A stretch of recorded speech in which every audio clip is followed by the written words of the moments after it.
คะวะโตอะระหะตัสสะภะคะวะโตอะระหะโตสัมมาสัมพุทธัสสะอายุโทภลโททีโลวันนโทปฏิภาณโทสุขัสสะทาตาเมธาวีตี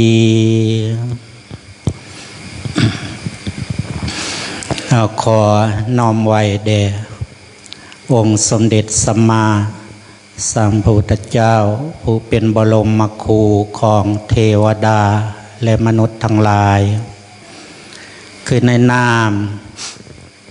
ขน้อยหรืออัตมาภาพก็ขอโอกาสจากญาติทานสมบูรณ์พร้อมด้วยคณะครูบาอาจารย์ทุกอาจทุกองค์พร้อมด้วยพระมานัตตะ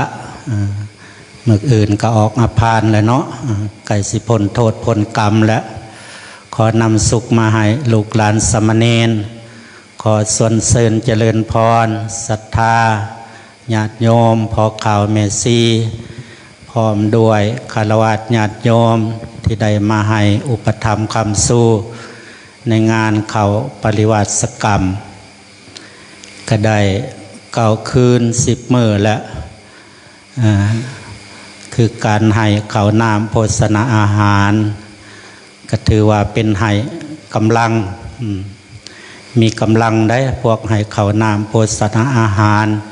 แก่พระสงฆ์กำลังประพฤติปฏิบัติธรรมเนี่ยผิวพรรณกระพองใส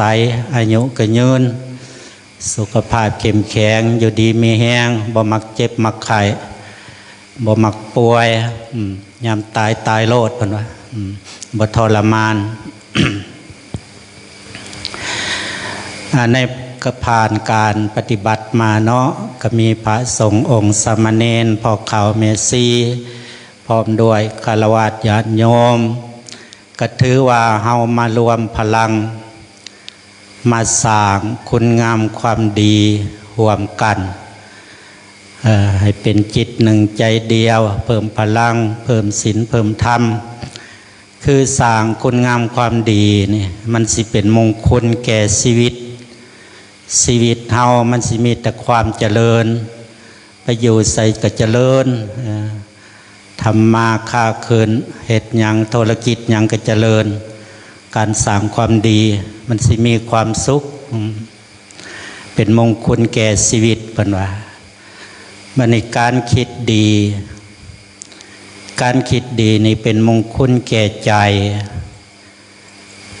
เฮาสิมีแต่ความสงบใจเฮาสิมีแต่ความสุขพอเฮาคิดในสิ่งดีๆเด้เพราะตัวแนวคิดนี่เป็นผู้สั่งนายก็คือใจนั่นแหละคิดไปจังใดใจมันสิไปอย่างนั้นคือเฮาคิดดีนี่แหละสิมาปฏิบัติธรรมใจเฮามันก็เป็นบุญเป็นกุศลอยู่หั่นแหละใจหายเป็นผีใจดีเป็นพระมีแต่ผู้คิดในทางที่ดีแหละมันก็เป็นมงคลแก่ใจบัณฑิการว่าวดีเป็นมงคลแก่วาจาใน3 ข้อนี่ผู้ใดประพฤติได้ทำได้ชีวิตมีแต่ความเจริญอยากได้คาถาเศรษฐีอยากหังอยากมีอยากค้าขายดีก็เอาข้อที่3เด้อไม่ออก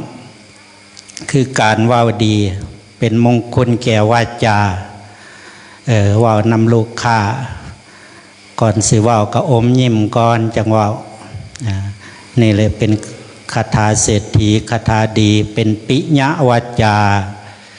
คือวาจาที่สุภาพวาจาที่อ่อนหวานวาจาที่สื่อสัตย์การค้าขายนี่ต้องสื่อสัตย์ได้ให้เป็นปิญะวาจามันจึงค้าขายดีลูกค้ามันจึงเสือเฮาว่าวแล้วก็รวมอยู่ในศีลนั่นแหละคือการสร้างคุณงามความดี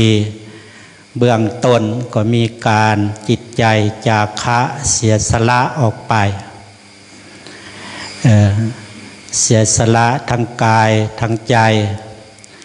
สละความตนีนั่นแหละ มีทานก็มีทานเบื้องต้นก็มีทานท่ามกลางมีทานบั้นปลายทานเบื้องต้นก็คือการแบ่งปันซึ่งกันและกันมีจิตใจเอื้อเผื่อแผ่ต่อพี่ต่อน้องต่อหมู่ต่อคู่ปฏิสันถานต้อนรับขับสู่แขกไปไทยมาเห็นพระสงฆ์องค์เจ้าสัญจรไปมาหรือเดินธุดงค์เฮามีน้ำกวดหนึ่งก็เป็นพละอานิสงส์ได้นะนี่แหละคือการทานแขกไปไทยมาเขาบ้านเขาเฮือนก็ต้อนรับขับสู่มีเขามีน้ำก็ยกย่อให้กันกินนี่ก็เป็นการทานคือกันเป็นการแบ่งปันซึ่งกันและกันทานท่ามกลางคือการเสียสละทรัพย์สมบัติที่เฮามีอยู่เป็นการสร้างวัดสร้างว่าสร้างถนนหนทางสร้างบ่อก่อสะพานสละทรัพย์สมบัติที่เฮามีอยู่ทานคือการให้บ่แม่นเฮาสิหวังผลได้บ่แม่นหวังกำไรเฮาให้ไปเลยมีความสุขบ่ได้คิดหยังบ่หวังสื่อหวังเสียงบ่หวังเอาหน้าเอาตาเป็นการเสียสละจากขะออกจากจิตใจใจนี่เฮาสิเบาสบายเมื่อเฮาให้ไปแล้วถึงของทานเฮาจะมีหน่อยมีหลายเฮาบ่คิดในวัตถุของทานนะคิดแต่ว่าใจเฮานี่มันปล่อยวางมันโปร่งเป็นจิตใจว่างบุญมันสิเกิดทุกเมื่อทุกเวลาส่วนหลายเฮาทานกันขมือนกับทานตามขบวนการเลยเนาะเจ้ากะทานคอยกะทานเปล่ากันไปให้ท่านนั้นท่านนี่เอิ่นสื่อเอิ่นเสียงก็ดีอกดีใจ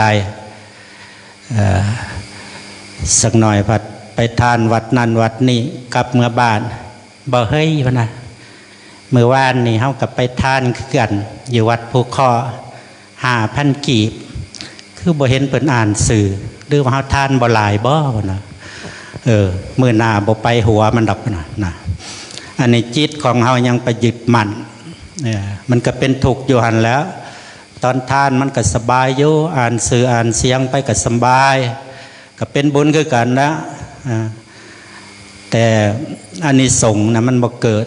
ปัญญามันบ่เกิดมันก็ได้บุญคือกัน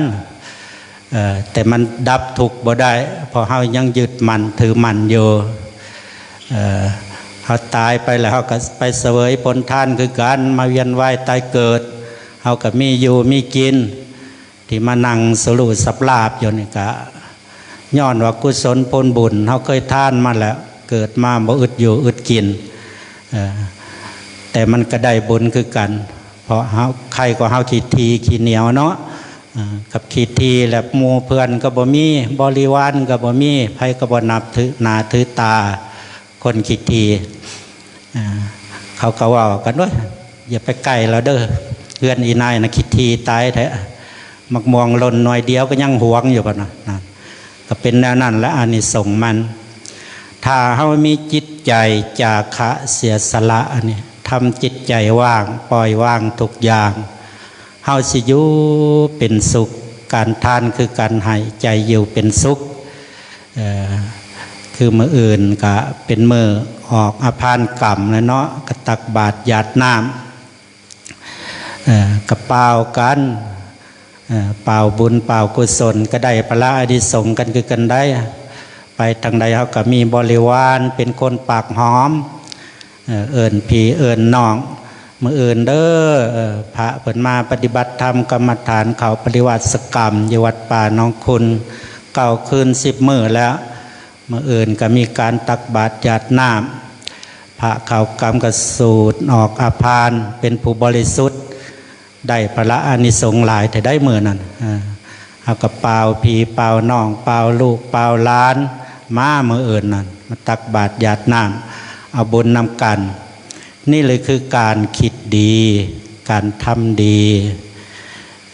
การเว้าดีเป็นปิญญาวาจาปฏิบัติ3 ข้อนี่ชีวิตมันเป็นมงคลคำว่ามงคลก็คือคุณงามความดีนั่นแหละตกอยู่บนใดก็ดี เพ พอการท่านนี่บ่หาปรารถนาหลายดอกมิตรยกใส่เก้าเท่าใส่หัวเฮาอยากอธิษฐานก็ดีสาธุผู้ขาได้ตักบาตรหยาดน้ำขอยกใส่เก้าเท่าใส่หัวกุศลผลทานถึงว่าของผู้ขามีน้อยกับขอให้ผู้ขาเนี่ยพบแต่ความสุขอย่าได้มีความทุกข์นิพพานะปัจจโยโหตุนั่นก็หมดทุกข์เลยเด้มันบ่ได้ปรารถนาหลายอีหยังคำว่าปรารถนาหลายนั้นมันสิเป็นทุกข์สาธุเด้อผู้ขาไปทานมาเนี่ยขอให้โศกลาภร่ำรวยให้ถือหวย3 โต 6 โตเด้อบัดบ่ได้ตามคำอธิษฐานเป็นทุกข์ได้มาเอาไปมาสิกิขานไปฮอดวัดซ้ำบ่อยากไปดอกวัดนี่ก็ดีกว่าอธิษฐานให้รวยก็ไปเห็นรวยให้ถือหวยก็ไปเห็นถือเรื่องโศกลาภวาสนานะเอาอธิษฐานเอาคุณงามความดีเอาบุญเอากุศลก่อนบ่อะไรมันก็ตามมาเองดอกมันบ่ยากดอกอันว่าบุญมีแล้วทำอันใดมันก็ง่ายมันว่าบุญบ่ให้ทำได้ก็บ่รวยนั่นลองเบิ่งคำบ่มีบุญสวยคำเนี่ยเจ้าสิเฮ็ดหยังทำหยังธุรกิจหยังค้าขายคือกันทำอิฐมันก็ได้อยู่เสวยบุญเก่าเนาะเห็นว่าเขาล่ำเขารวยเขาหังเขามีเขาได้เขาดีก็เขาก็เคยแบ่งกินแบ่งทานมาแล้วเกิดมาศาสตร์นี่บางคนก็ประมาทได้เกิดมาศาสตร์นี่รวยพอแห้งบ่ไปก็ได้วัดนี่ไปซะเจ้าตอนบุญปะนะอันนั้นความประมาทคือความตายความประมาทบ่พอปีดอกเท่านั้นเมื่อไปบ่ได้สั่งสมอบรมเอาบุญใหม่ไว้คือเอามาปฏิบัติเอาก็ได้จาคะเสียสละทั้งกายทั้งใจเป็นผู้มีศีลแล้วนั่งอยู่ซื่อๆมันก็มีศีลนะการปฏิบัติธรรมนี่เอาแบบง่ายๆนั่งแบบสบายนี่บ่ต้องคิดอย่างไรบ่ต้องเกรงตัวบ่ต้องหลับตาเอาแต่อุปนิสัยไปมันเนาะผู้นั่งได้แบบใดก็นั่งไปผู้มักหลับตาก็หลับไปแต่ให้หู้กายกับใจเฮาเนี่ยง่ายที่สุดคือเบิ่งลมหายใจเนี่ยเพราะทุกคนมันก็มีลมหายใจเนาะเอาสติไว้บ่อนปลายดังนี่แหละมันสิหู้ลมเข้าลมออกเบิ่งมันอยู่นี่มันคิดยังก็หูคิดอกุศลก็หูคิดเป็นบุญก็หูคิดพุ่งซ่านก็หูอยู่มันอยู่หั่นเฮิงไปมันสิสบายเองดอกถ้าเฮาอยากได้อยากดีนั่งเก่งตัวสมาธิเดี๋ยวก็เมื่อยได้บาดนี่เอ็นหน้าเอ็นหลังอยู่รับหูรับตาอยากมึนไปนำแล้วบาดนี่คือการปฏิบัติธรรมนี่ทำแบบสบายทำจิตสบายหายทุกโรคย้ำก็สิหายหมดแบบบ่เจ็บบ่ปวดนี่แหละคือการปฏิบัติธรรม บัดนี้หันเข้ามาสู่ภาวนาเนาะคือการภาวนาเนี่ยเฮาก็เคยปฏิบัติกันมาคือมาเข้าปริวาสกรรมปฏิบัติธรรมอยู่นี้ก็มีการไหว้พระภาวนาการภาวนานี่คือการพัฒนาจิตเฮาให้มีความสงบเพื่อให้เกิดสติปัญญาถ้าเฮาขาดสติมันก็สิบ่เป็นสมาธิบ่มีปัญญามันก็สิดับทุกข์บ่ได้แต่เฮาก็ปฏิบัติกันไปก็ยังดีใครก็บ่มาพึกมาหัดก็คอยเฮ็ดคอยทำไปมันนักหูเองเห็นเองดอกใครก็นอนอยู่เฮือนมันสิมีหลายเรื่องหลายราวอันนี้เฮามารวมหมู่อยู่ในศีลในธรรมเป็นผู้มีศีล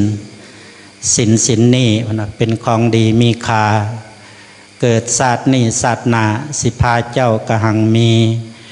เป็นคนดีมีหน้ายามไปมาก็เว้าของกิริยาก็ถูกต้องยามเว้าก็ของคือไผผู้ถือศีลได้สิงามย่อยดังพระอินทร์นี่คือเฮาบวชเข้ามานี่บวชพระบวชเณรบวชขาวถ้ามีศีลแหละมันสิอยู่ในความสงบเสงี่ยมเป็นหน้าเลื่อมใสเป็นหน้านับถือเป็นผู้งามบ่หาศาสนาดอกศาสตร์นี่มันก็งามแล้วพระสงฆ์องค์เณรเข้ามารวมกัน มีศีลคือกันมันก็งามเนาะพอมากินมาทานก็เป็นตาอ่อนซ้อนพระเน้นละลายมันคือกันหมดเนาะหัวโลนห่มเหลืองคือกันหมดอยู่โดยความสงบสงวมพิจารณายามยืนเดินนั่งนอนก็มีสติยามไปเอาอาหารก็มีสติคอยไปคอยมาอยู่โดยความสงบมันก็เกิดความเหลื่อมใสนี่แหละศีลคุ้มครองศีลนี่มันเป็นเครื่องสำละล้างกิเลสกับแมนสำละล้างกายล้างใจให้ขาวสะอาดคือเฮามาภาวนานี่ก็เข้าสู่ความสงบเข้าสู่สติปัญญามันนะภาวนาเนี่ยถ้าสรุปแล้วมันก็มีสองอย่างคือหนึ่งสมถะภาวนาสมถะภาวนาเนี่ยทำให้จิตสงบทำให้จิตนิ่งดูลมเข้าลมออกจิตวืบนิ่งเข้าไปมีแต่ความสงบสุขเพื่อสมถะภาวนาสองวิปัสสนาทำให้หูแจ้งทำให้หูแจ้งได้วิปัสสนาเนี่ยหูเกิดหูแก่หูเจ็บหูตายหูสุขหูทุกข์ง่ายที่สุขคือการเจริญอานาปานสติคือกำหนดลมหายใจเข้าออกเป็นการบ่งบอกเพื่อความบ่ประมาท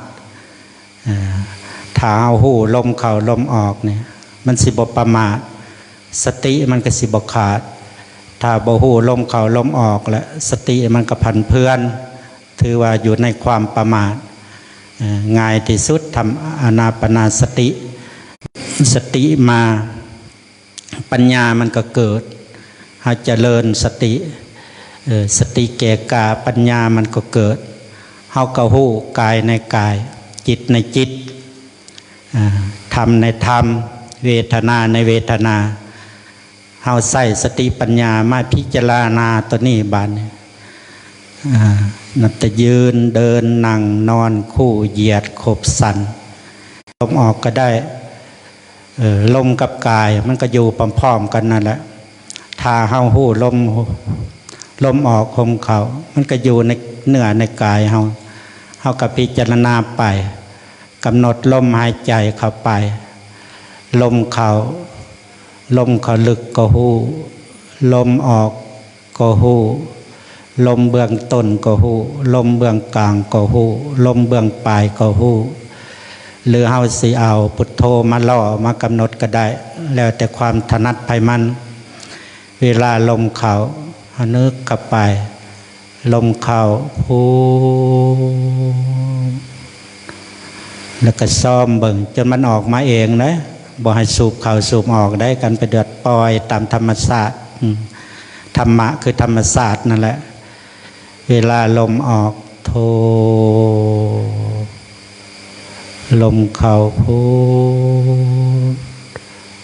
ลมออกโทหรือเฮาบ่กำหนดพุทโธก็ได้เบิ่งมันเข้ามันออกลมละเอียดก็ฮู้ลมหยาบก็ฮู้นี่เฮาฮู้แหละกายในกายมันอยู่กับลมเข้าลมออกแล้วกำหนดไปเบิ่งไปจนลมของเฮาเห็นละเอียดพุ่นละจนฮู้ว่าลมเข้าลมออกนี่เป็นวงกลมเป็นเล้าออกมาถ้าจิตเฮาสงบเข้าไปมันสิเห็นฮอดลมหมดเด้เฮาสิเห็นลมเข้าลมออกเป็นกายอันหนึ่งอีกบาดนี่เฮาใจแยกออกจากกายเลยเด้บาดลมกับกายมันสิบ่มันคนละอันเลยได้บาดเป็นจังหวะพิจารณากายในกายมาพิจารณาจิตในจิตจิตมันก็เกิดมาจากแนวคิดนั่นแหละเฮาคิดดีคิดชั่วคิดจิตพุ่งซ่านมันก็ไปสั่งหัวหน้าผลได้เบาใจนั่นได้สิพาไปได้บาดจิตคิดดีจิตคิดชั่วกระใจพาไปเมื่อใจพาไปแล้วเข้าไปสู่เบากายได้บาดนั่นแหละคนเฮามันจึงขาดศีลนั้นเพราะเฮาบ่เบิ่งคือสมาทานอยู่ศีล5ศีล8เฮาบ่จักวิธี วิธีปฏิบัติวิธีดับทุกข์เฮ็ดจังใดได้แต่หลับไปกลับเมื่อบ้านมันก็คือเก่าถ้าเฮาพิจารณาเข้าไปลึกๆอยู่กับลมหายใจมันสิวางหมดวางสุขวางทุกข์วางกายมันก็เห็นธรรมศาสตร์ก็เห็นธรรมคือธรรมศาสตร์มันก็ไปตามกฎเกณฑ์ของมันแล้วเป็นกรรมนะบัดก็ไปตามกรรมนั่นแหละเพราะเฮาเกิดขึ้นมามันก็เวียนว่ายตายเกิดบุญนำกรรมแต่งเกิดขึ้นมาเป็นทุกข์ถ้าเฮาใส่สติปัญญาพิจารณาเนี่ยสติมาปัญญาเกิดมันสิฮู้เท่าทันสุดท้ายมันก็มีแต่เกิดกับดับนี่แหละพอการเกิดการดับเนี่ยมันมีอยู่แล้วในตัวเฮาแต่เฮาสิพิจารณาใส่ได้บ่ล่ะเฮาอยู่ใส่ก็ได้อยู่เฮือนมันก็เกิดดับอยู่มาฝึกมาหัดปฏิบัติมันก็มีแต่เกิดกับดับนี่แหละจำไว้เด้อพวกไม่ออกเมื่อออกไปละการปฏิบัติธรรมสร้างบุญบารมีเนี่ยบ่ได้ยากดอกเมื่อนั่งอยู่เฮือนก็นั่งเบิ่งตนเบิ่งตัวเจ้าของเนี่ยจิตมันคิดดีคิดชั่วคิดปุงซ่านคิดแบบใดก็ฮู้มันอยู่หั่นเอาสติตามทันมันบ่ให้มันปล่อยไปบังคับกับใจเมื่อไปกับใจแล้วมันสิพาผิดศีลพอแนวคิดนี่มันไปสั่งใจให้รักใจให้โลภใจให้โกรธใจให้หลงกับตัวใจตัวแนวคิดนี่แหละเพิ่นจะมาให้ปล่อยวางทุกสิ่งทุกอย่างให้ปล่อยวางเมื่อมาบวชกับพากันปฏิบัติเอา3 ลอ 2 ปอ 328ปากพี่บานคือไปลงบอกเลขไม่ออกแล้วบ้านมันชินเคยเนาะกับความชินเคยแต่เฮามีสติหูมันว่ายังก็ดีปากมันอยากว่ายังก็อย่าให้มันเป็นปิญะวาจาเอาสติตามมันไปให้หู3 ลอ 2 ปอคือเลิกลดละปะปล่อยทำจิตใจว่างปล่อยวางทุกอย่างคือการปล่อยแนวคิดเนี่ยพอเฮาคิดมาตั้งแต่เกิดขึ้นมาพุ่นแล้วคิดลอยแปรพันทะเลเฮาปล่อยเฮาวางบ่ได้บ่แม่นว่าเพิ่นอ้าวให้เจ้าปล่อยเจ้าวางเด้อไปปฏิบัติธรรมบ่แม่นปล่อยวางจากลูกจากผัวบ่แม่นปล่อยวางจากครอบครัวบ่แม่นปล่อยวางจากข้าวของทรัพย์สินเงินทองคือปล่อยวางแนวคิดเนี่ยมันคิดอย่างคอยปล่อยวางไปพอตัวแนวคิดนี่มันสำคัญมันจะพาให้ไปทำบาปก็ได้ไปทางชั่วก็ได้ไปทางบุญก็ได้คือจิตดวงสุดท้ายนั่นแหละถ้าเฮาคิดในแต่สิ่งดีๆเฮาเคยฝึกมาจิตเพราะความตายเนี่ยความทุกข์เวทนามันสิมาครอบงำเจ็บหันเจ็บนี่ห้องไห้ควนคางบ่จักล้มจักตายเดบานนี่ถ้าจิตเฮาบ่เคยฝึกมันก็หลงไหลใจขาดปุ๊บก็ไปสู่ภพภูมิที่ต่ำปั๊บโหลดแล้วจังหวะมาฝึกมาหัดมาปฏิบัติเบิ่งกายเบิ่งใจเฮาให้มันฮู้เจ็บก็ฮู้ปวดก็ฮู้เย็นก็ฮู้อ่อนแข็งก็ฮู้ถึกร้อนถึกเย็นก็ฮู้เพิ่นให้มันละมาวางบวชแล้วต้องละเป็นพระต้องวางมันบวชแล้วพักกันละเด้อจัวหน่อยจะดีสุไปเบิ่งหลายเพจนะกำเบิ่งในทางที่เป็นประโยชน์พอตัวนี่แหละทำให้เสียแต่จิตเราลงไหลไปในน่ะพอจิตเราบ่ทันเข้มแข็งมันก็ลงไหลไปมันเกิดความโลภความโกรธความหลงตัณหาราคะมันก็เกิดขึ้นมาพระเฮาคือกันคำใส่ในทางที่เป็นประโยชน์เฮาลิ้นเพชรลิ้นลายก็ดีคือข่าวบุญข่าวทานพังเทศพังธรรมมันก็มีมัดขวมันอยู่บ้านเขาก็มีนักเทศนักแสดงในเพชรบุกญาทานสมบูรณ์บ่จันคำพดจันมหาอย่างหลายๆองค์เขาก็พักกันมาเบิงจิตเขาจดจ่ออยู่กับเสียงเทศเสียงธรรมนะมันก็เกิดประโยชน์เพราะเพชรลายก็เหมือนเป็นดาบ2 คมได้ดาบหนึ่งไปทางดีดาบหนึ่งไปทางซัวเขาสิไปทางใดเขาก็เลือกเอา คู่มือนี่มันก็ทันสมัยแล้วเอาก็พัฒนาจิตไปนำให้มันหูทันนำกันกันนี่แหละคือการผ่านมาการปฏิบัติเนาะกับผ่านมาก็ถือว่าก็คือสีเบาบางไปนำแล้วเขาเคยว่าเคยนักใจเคยความโลภความโกรธความหลงเขาก็ปล่อยเลิกลดละปะออกไปหายใจเขาสบายที่ดังคืออาตมาที่ได้ยกเป็นสุภาษิตมาเบื้องต้นนั้นว่าอายุโทนผู้ใดมาประพฤติปฏิบัติพัฒนาจิตเจ้าของผิวพรรณมันสิผ่องใสอายุก็ยืนพยาธิก็หายของจิตเฮาบ่ได้ลงไหลไปในภายต่ำเด้จิตคิดไปในบุญกุศลอย่างเดียวกลับบ้านก็คิดถึงบุญถึงกุศลเวลามันคิดไปทางบาปอกุศลกรรมเอากาวสติยับยั้งห้ามมันไว้คิดเอาแต่บุญอย่างเดียวมันก็มีความสุขอายุโทภลโททีโลอันเมธีสีปาดสลาดปุกให้ความสุขเกษมสีทุกบ่มีเพราะการให้ใจเป็นธรรมนั่นถ้าใจเฮาเป็นศีลเป็นธรรมแล้วทำสิ่งใดมันก็เป็นบุญไปหมดนั่งก็เป็นสุขนอนก็เป็นสุขหลับตาไปก็เป็นสุขใจขาดปุ๊บก็ไปสวรรค์ปั๊บคำว่าทันถึงนิพพานก็ดีไปเสวย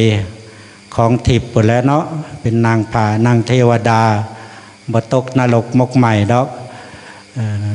ของทานเฮาเล็กๆน้อยๆก็ขอให้จิตใจเฮาเป็นบุญเป็นกุศลใจเป็นธรรมนำสู่ความสุขเป็นว่าคือเฮามาปฏิบัติกันนี่แหละก็คือมาพัฒนาจิตใจให้ใจเฮามีศีลมีธรรมคิดแต่ในสิ่งที่ดีๆถ้าใจคิดดีแล้วทำอันใดมันก็ดีไปหมดถ้าใจคิดสัวก็พาตัวเศร้าหมองให้ลองเบิ่งว่าในโลกนี้มีแต่เฮาทั้งสองคือหญิงกับชายกายกับใจจิตเป็นนายกายเป็นบ่าวใจเป็นเจ้าเฮือนเฮาสิไปสวรรค์นรกมันก็สำเร็จอยู่ที่ใจคือสิสมควรเกเวลาเลยเนาะนามขน้อยหรืออาตมาก็ขอเอาอำนาจคุณพระพุทธพระธรรมพระสงฆ์ที่พระสงฆ์องค์สามเณรพร้อมด้วยครูบาอาจารย์ที่มาเป็นอาจารย์ปกกรรมพร้อมด้วยเขาปฏิวัติกรรมพร้อมด้วยพระเถระญาติธรรมสมบูรณ์เป็นกรรมาประจำเป็นห่วงนำลูกศิษย์ลูกหาก็ขอให้ญาติทานพร้อมคณะครูบาอาจารย์นั่นสุขภาพเข้มแข็งอยู่ดีมีแห้งเป็นห่มโพห่มไซเป็นที่เคารพนบไหวออกตนญาติโยมสืบต่อไปพอข่าวเมซีคารวะญาติโยมก็ขอให้มัดทุกข์มัดโศกมัดโลกมัดภัยมัดเกาะมัดเข็นมัดกรรมมัดเวรทำบุญปฏิบัติธรรมไปแล้วก็ขอให้มันให้ยืน สุดท้ายอาตมาก็สิข่าวบุญเลยเด้อผู้ใดอยากไปเข่าต่อปฏิบัติต่ออยู่ภูเขาก็ไปได้พระปริวัติกรรมเฮาเขากรรมแล้วอยากไปเข่าต่อก็ได้ผู้ใดมีจิตพุ่งซ่านหลายๆนะมีราคะตัณหาเข่าไปเรื่อยๆโลดกรรมเข่าจาก3 เดือนบ่ก็ได้เขามีความพร้อมมีครูบาอาจารย์อยู่วัดหลายนั่งปกพอเฮาการเข่าปริวัติกรรมพอจุดจิตเฮานี่มันสิบ่พุ่งซ่านหลายมันสิอยู่ในกรอบของศีลมันสิเริ่มแต่วันที่25ไปหอดวันที่6ปุ่นละ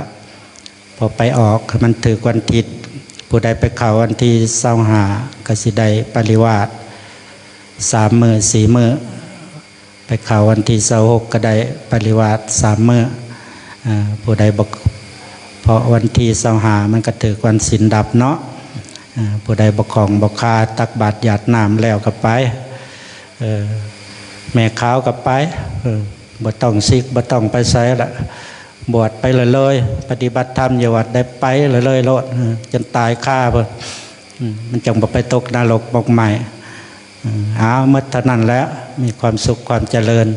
ทุกตนทุกคนทุกอาจทุกองค์ด้วยเถิดขอเจริญในธรรม